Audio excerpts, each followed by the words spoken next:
agora.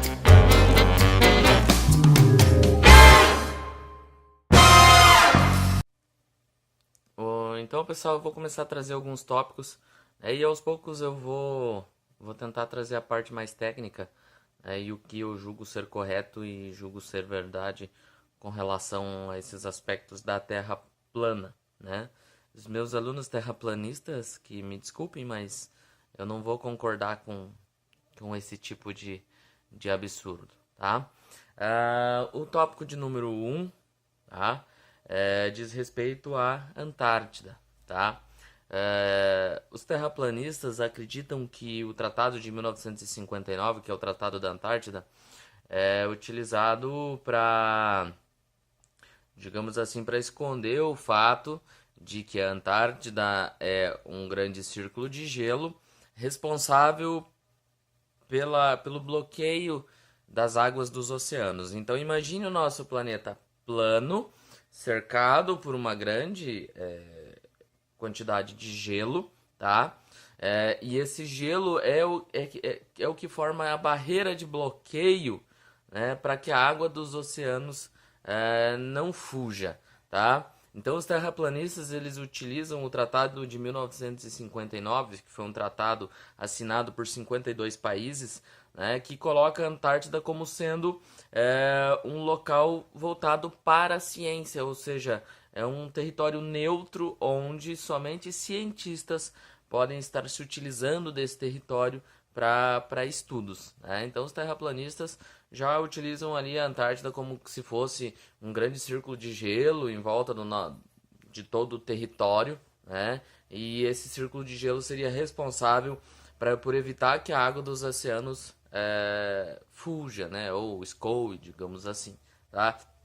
Então esse é o primeiro tópico, desvendando, né? A gente sabe, né, que a Antártida ela tem um território muito grande, ela tem quase o dobro do território brasileiro, tem mais de 14 milhões de metros quadrados, tá, de território, né? E é um território, como eu falei antes, neutro e voltado para estudos científicos, ou seja, não pertence a nenhuma nação, porém ela é de comum acordo entre todos esses países que assinaram esse tratado em 1959, né, voltado mais para aspectos científicos, né, para estudos, tá? Segundo tópico agora, tá? Os terraplanistas, eles se utilizam, né, de uma outra ideia, né, com relação ao horizonte, né? O que acontece quando nós olhamos para o horizonte, né? A primeira prova que se tem, né, quando se fala no horizonte, né, de que o nosso planeta ele possui uma curvatura, é quando você observa, né, o horizonte, um navio indo em direção ao horizonte, e a primeira coisa que desaparece vai ser o seu casco, né? E a parte da vela desse navio vai ser uma das últimas coisas que a gente vai conseguir visualizar. Isso já prova que o nosso planeta possui uma curvatura, pois o navio ele vai, né, fazendo esse movimento para desaparecer primeiro o casco e por último a vela, tá? Mas o que os nossos queridos terraplanistas utilizam, né? Eles dizem que a Terra é plana porque a nossa visão não alcança o horizonte, né? Ou seja, não ultrapassa, né, o horizonte, né? Segundo esses malucos, existe uma certa limitação da visão humana que é causada por uma espécie de uma neblina, tá? Outra característica, já que isso não faz sentido nenhum, digamos assim, né? Já do ponto de vista, não existe limitação, já vou desvendar agora, né? Não existe limitação da visão humana, porque a gente sabe que pelo menos 5 quilômetros de distância a gente consegue visualizar, né? E outra, a limitação da distância já pode ser quebrada, né? Essa ideia de que nossa visão é limitada quando a gente consegue enxergar as estrelas, né, que estão aí a trilhões de quilômetros, né? Então a gente tem que entender já esse contexto, né? Então, para os nossos queridos terraplanistas, né, a nossa visão não ultrapassaria o horizonte, e a desculpa que eles dão é de que existe uma certa neblina que limita a nossa visão, né? Para a gente desmistificar isso, né? A gente consegue ver as estrelas, né? Nós conseguimos ver as estrelas, né? Que estão aí a trilhões de quilômetros, né? E para a gente ter uma ideia, né? A estrela mais próxima está em torno de 40 trilhões de quilômetros, né? O que equivale a 4,3 anos-luz, mais ou menos, né? Então isso é uma distância absurda e a gente consegue visualizar, né? Essa luz, né? Essa estrela, digamos assim, né? Então, para a gente pensar de um ponto de vista mais técnico e mais palpável, né? Imagine alguém com 1,80 m, né, no nível do mar. Esse indivíduo ele vai conseguir visualizar em torno de 5 quilômetros apenas, né? E aí a gente já consegue visualizar aquela questão que eu falei lá no início, né, da curvatura, né, do nosso planeta, quando a gente observa uma embarcação ao longe, né? E o que some primeiro é a sua polpa, ou seja, depois é que vai sumir a vela dessa embarcação, né? Então a gente já consegue ver aquele movimento, né? E é claro, a gente quebra esse preceito, tá? O que a gente pode ver com... A minha TV ligou aqui agora sem querer, que eu tinha deixado num canal que estava bloqueado. Mas voltando, né? O que a gente tem que entender agora? Um outro fator. Os terraplanistas não acreditam na gravidade, né? A gente sabe que a gente só está preso ao solo por conta da gravidade, né? Mas o que os terraplanistas trabalham, né? Segundo eles, nós só estamos presos ao chão por conta de uma força misteriosa, né? Que puxa a Terra para cima, né? E inclusive eles dão até uma velocidade aproximada, uma velocidade constante de 9,8 metros por segundo, mais ou menos, que seria a mesma da gravidade, né? Então, o que a gente pode pensar, né? É como se a gente estivesse dentro de um elevador gigante e esse elevador gigante ele estivesse subindo, né? E essa força que exerce, né, por esse movimento de subida, ele exerce uma pressão, faz com que a gente fique preso, né, ao solo. Tá? É claro que isso é maluquice, tá? Existe uma ideia mais real para a gente pensar, né, de que, né,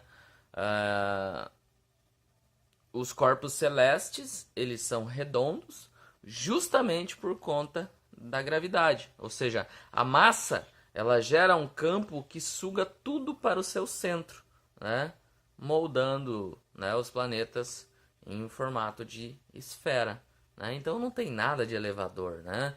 Isso é gravidade, isso é física, né? Não existe essa ideia, né? Isso é física, então é só entender um pouco. Outro fator, para os terraplanistas, a Lua, né? Para eles, a Lua tem em torno de 51,5 quilômetros, tá? A sua órbita está em torno de 5.000 quilômetros do chão, né? Então, para eles, a Lua ela é pequenininha, está a uma distância fixa, né? Mas não tem lógica, né? Enquanto a realidade é que a Lua ela é 4 vezes menor que a Terra, né? Tem cerca de 3.476 quilômetros, né, de diâmetro e está a mais ou menos 384 mil quilômetros de distância do nosso planeta. Então não tem nada a ver com 5.000 quilômetros do chão só, tá? Outra coisa, os terraplanistas eles utilizam a ideia de que se a Terra é plana, uma Terra plana não faria sombra, né? O que daria pra gente falar a questão dos eclipses lunares, né? Nesse sentido. A ideia que eles dão, né? Eles dizem que o céu tem um objeto de sombra, né? E que a Lua ela se esconderia quando esse objeto cortasse o seu caminho, né? Então esse objeto de sombra passaria em frente à Lua e ela se esconderia, né? E essa é a explicação que eles dão para eclipse, né? Mas o que a gente sabe é que na realidade, né, os eclipses são frutos da sombra da Terra projetada na Lua, né? Então isso é um eclipse, não existe objeto de sombra, né, que bloqueia a luz da Lua, né? Então isso é total maluquice, tá? Outra coisa, né? O Sol para os terraplanistas Eles dão tamanho e dão distância, né? 51,5 quilômetros, mais ou menos, eles dão para o tamanho do Sol, para o diâmetro do Sol. Assim como a Lua, ele ficaria a 5.000 quilômetros de altitude, tá? E ele funciona como se fosse uma espécie de uma lanterna, tá? Então, cada parte do planeta ele iluminaria por um tempo, depois mudaria para outra. Iluminaria aqui, iluminaria aqui, né? A parte iluminada seria dia, a parte não iluminada, obviamente, seria noite, né? Sendo assim, isso explicaria os dias e as noites aí, tá? O que acontece na verdade, tá? O Sol tem cerca de 1,3 milhão de quilômetros de diâmetro, né? Muito maior do que o que eles pensam. Seria 108 vezes, mais ou menos, maior do que a Terra, né? E ele estaria aproximadamente 149,6 milhões, né, de quilômetros de distância. Mínima diferença para 5.000 quilômetros, né, que os terraplanistas falam, né? Outro fator, tá? Outro fator que a gente pode utilizar aí, que os nossos queridos terraplanistas também se utilizam, tá? O movimento do meu braço aqui é porque eu tenho algumas anotações que eu vou fazendo e eu vou mudando aqui, né, atrás, tá? Os terraplanistas também se utilizam de um outro fator, tá? Em diferentes momentos do ano, né, o Sol, para os terraplanistas, né, ele assume órbitas diferentes. Ora ele estaria mais próximo, ora ele estaria mais distante, né, da superfície. O que determinaria as diferentes estações do ano, né? Fácil. Uma hora ele aproxima, outra hora ele distancia. Mais quente, mais frio, né? Então, coisa meio fora, né? Outra característica, né?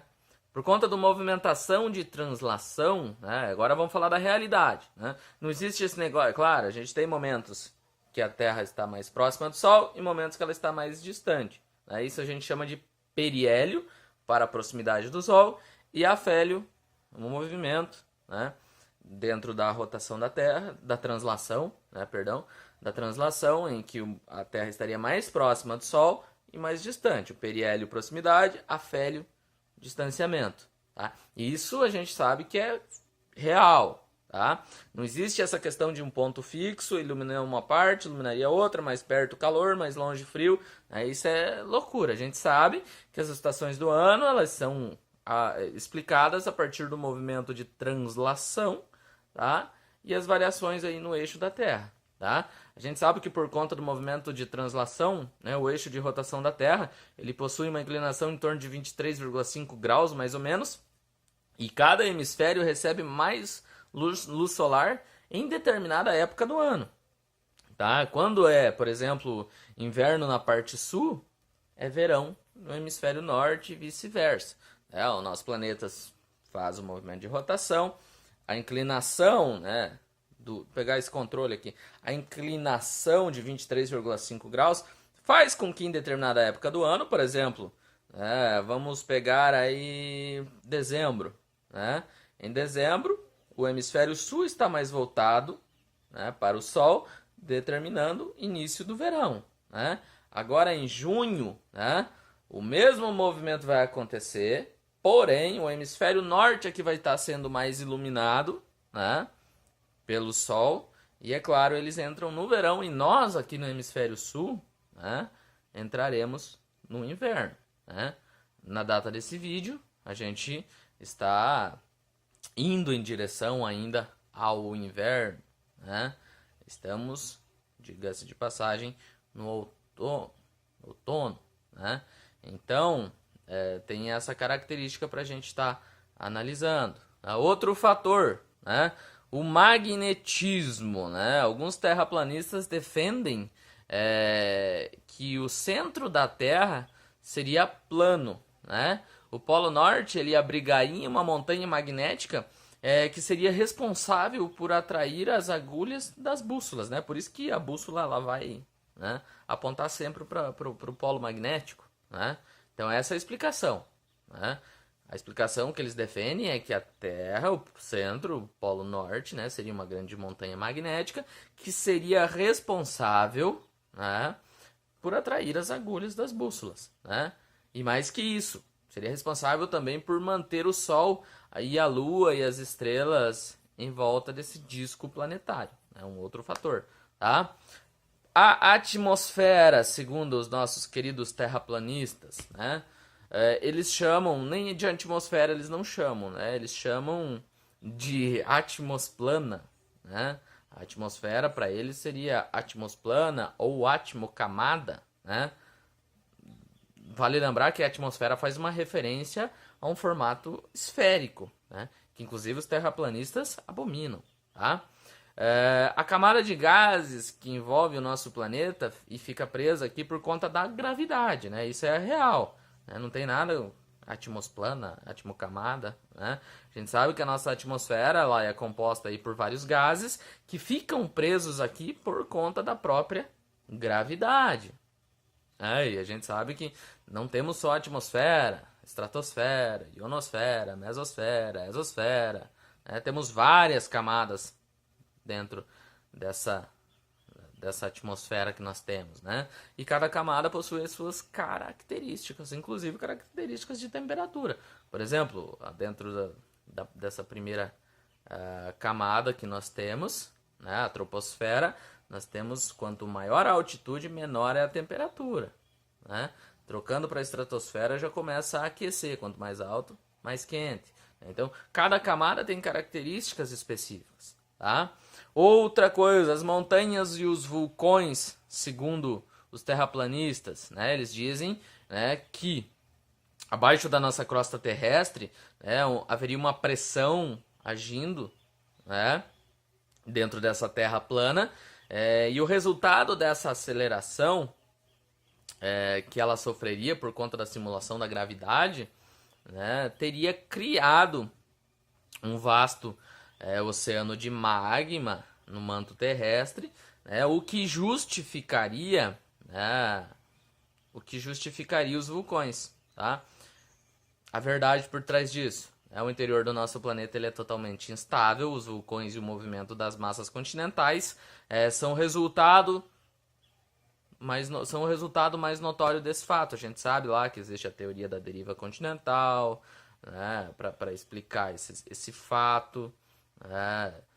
Então, os continentes se afastaram, o choque entre as placas tectônicas faz com que surjam montanhas, né? A fissura na placa tectônica faz com que surjam vulcões, por exemplo.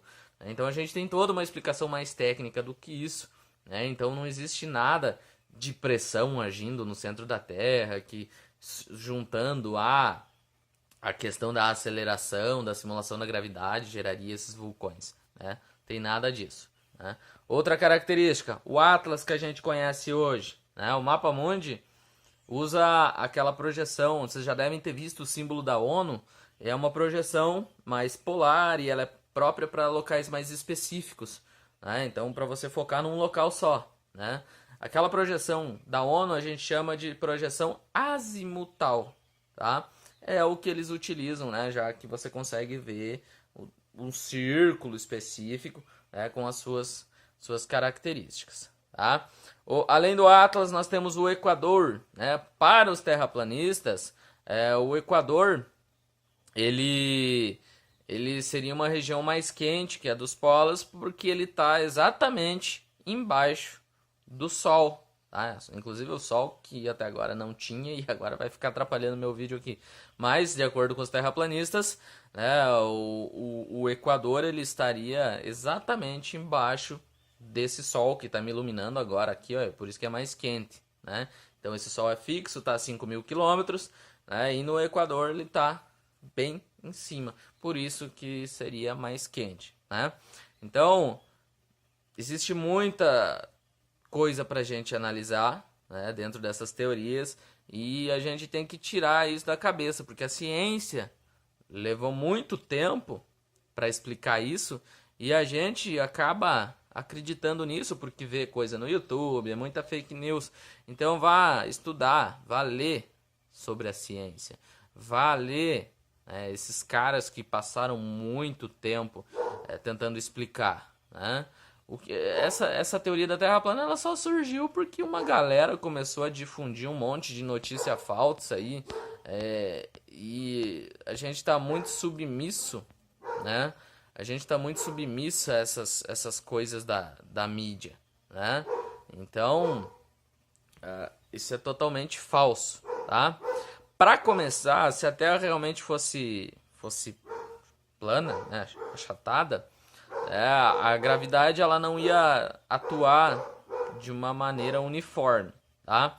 Em uma Terra plana, pra gente ter noção, quanto mais você andasse em direção às bordas dela, mais a gravidade ia puxar você para o centro. Lembra lá que os planetas eles só são desse formato arredondado por conta da gravidade, que puxa os objetos para o centro, né? Então eles têm essa questão. Outra coisa, né, para a gente analisar, se você caminhasse em direção à borda, né, lá na Antártida, que circula aí com uma grande quantidade de gelo, que evita que a água dos oceanos escoe, né? Se você caminhar em direção à borda, né, seria como se você escalasse uma montanha, né? Ou seja, ficaria cada vez mais íngreme a sensação, né? Os prédios, para você ter uma ideia, eles teriam que ser inclinados, né? Então eles tinham que ser cada vez mais inclinados para estar compensando essa influência, né, da gravidade, né? Então a gente tinha que se segurar aí para não entrar em queda livre, né? Quanto mais fosse em direção a essas bordas, né? Então se você atravessasse a borda, os teus problemas acabariam, né? Porque daí não teria mais efeito nenhum da gravidade, tá? Então vamos buscar aí fontes corretas, né, que não nos enganem, né? O nosso planeta ele tem 4,5 bilhões de anos e ele passou por muitos processos, tá? Ele passou por muitos processos de estruturação, né? E a ciência busca explicar cada um deles. E quando a gente fala de ciência, a gente fala de experimentação, né? A gente não fala de fantasia, né? A gente fala de coisas reais, ok? Meus queridos alunos terraplanistas, espero que tenha tirado da cabecinha de vocês isso aí, né? Mas, se não conseguir, paciência, né? Não esqueça, curta, compartilhe e ative o sininho, né, para receber mais notificações de vídeos, ok?